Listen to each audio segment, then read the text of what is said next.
हिंदी की कक्षा में आप सबों का हार्दिक अभिनंदन। चलिए आज हम फिर प्रेमचंद रचित मंत्र कहानी के आगे की कथा का अध्ययन करें। अब तक आप लोगों ने देखा कि पंडित जी की अथक सेवा एवं दवा के प्रभाव से तीनों रोगी ठीक हो गए। उन रोगियों को भला चंगा देखकर पंडित लीलाधर को असीम तृप्ति का अनुभव हो रहा था।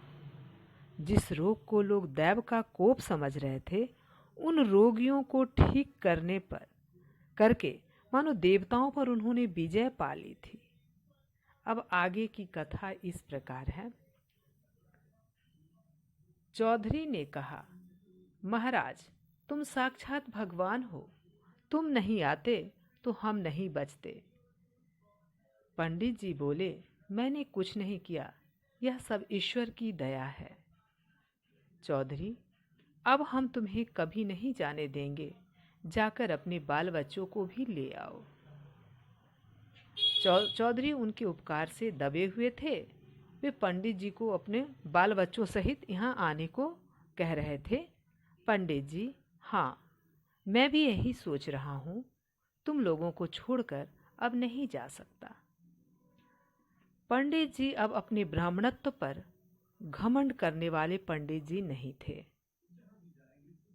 उन्होंने शूद्रों और भीलों का आदर करना सीख लिया था।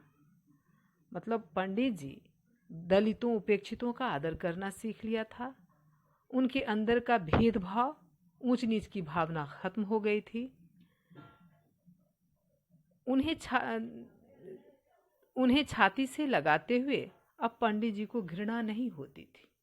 लोगों के आचरण आप ही सुधरने लगे, यानी लोग भी उनसे प्रेम करने लगे।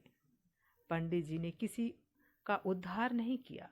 अब उन्हें उद्धार का नाम लेते शर्म आती थी। मैं भला इनका क्या उद्धार करूंगा, पहले अपना तो उद्धार कर लूं।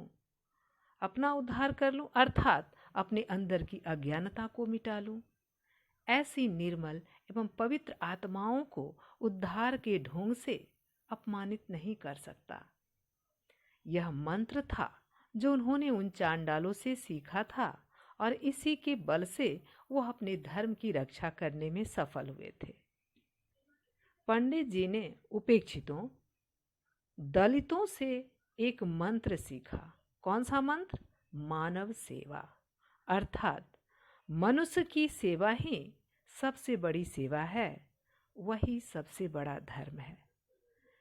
निस्वार्थ भाव व बिना किसी भेदभाव से मानव की सेवा व समर्पण की भावना हमें मजबूत करती है, हमें ऊर्जा का संचार करती है, तभी हम अपने धर्म की रक्षा कर पाते हैं। गृह कार्य नोट करें। पहला प्रश्न, कहानी के अंत में पंडित जी को क्या मंत्र मिला? दूसरा, मंत्र पाठ से हमें क्या शिक्षा मिलती है? उपसर्ग छांटिए। उद्धार, अपमानित, निर्मल।